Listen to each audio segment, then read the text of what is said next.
Hello everyone, this will be an informative speech on the effects of cell phones and the effects it has on your health. Every day we use our cell phones and we don't really know what kind of effects it has on our health. So in this speech, I will go over some of the different um, health risks from using your cell phone, from cancer in the brain to how it affects your stress levels, to how it causes death in the United States every year.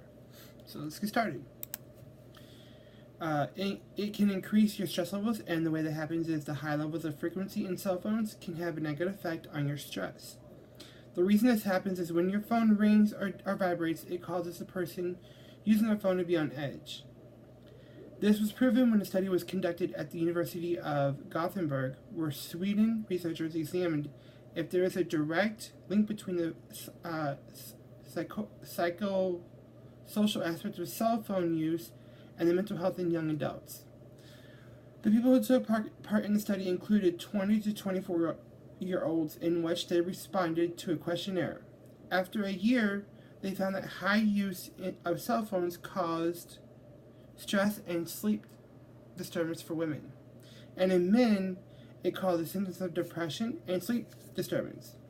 Overall, cell phone use can be a risk factor of mental health. And the reason why this is a risk factor of mental health is because when your phone rings or your phone vibrates, your stress levels go up because you're on edge more than you usually should be.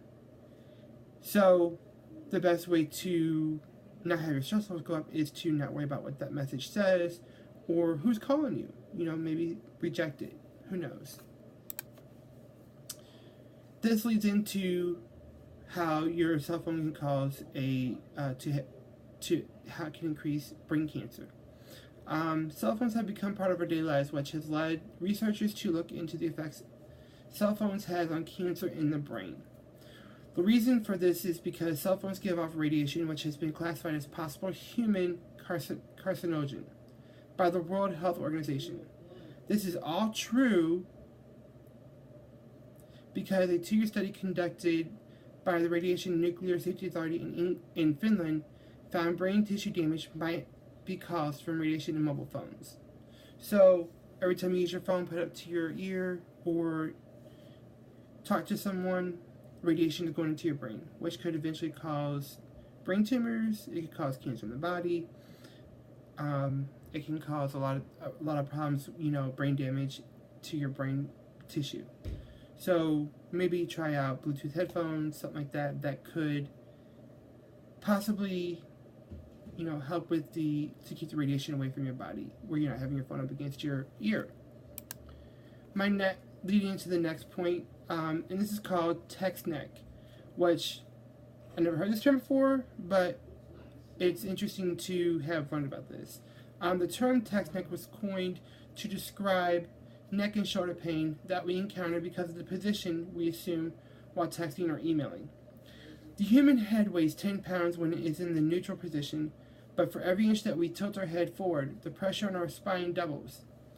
And when we are reading text or email with our chins hanging down, you are imposing nearly 60 pounds of force on your necks. This can lead to muscle strain and spasms, disc herniation, and even pinched nerves. It can even lead to flattening of the natural curve of your neck. So every time you put your neck down or you tilt your head, you could eventually cause damage to the natural curve of your neck. So suggestion would be to, sit up straight and have good posture. With that being said, the biggest problem with cell phone use is sleep disturbance. When we get ready to go to bed at night, we usually check that last email or last Facebook post. We all have done that. We've all been there. But what is that doing to our sleep? It's actually keeping us awake at night because the light from our phone screens causes melatonin levels to fall, which makes it difficult to fall asleep. But that's not all that can cause our sleep to be interrupted. The beeps and dings of messages can also throw a wrench at getting a good night's sleep. So next time you want to get a good night's sleep, power that phone down and make sure there's nothing interrupting your sleep. Now, this leads to my last part of the topic, which is motor vehicle accidents. Each year, there are estimated 200,000 collisions a year from texting and driving. This has been reported by the National Highway Traffic Safety Administration. It has also claimed 3,477 lives in 2015. The best way to prevent this from happening is to put down your phone while driving so that you don't text and drive. I cannot stress this enough, texting and driving is very dangerous. No matter who it is, who you are, put your phone down. It's not worth risking your life, and it's not worth risking other people's lives around you. And with that, in conclusion, even though we use our cell phones every day, there are steps to take that we can make our lives healthier while using our phones. That includes not texting and driving, using another form of to talk to people on the phone instead of putting it up to your ear, and also making sure when you go to sleep at night, your phone is turned off.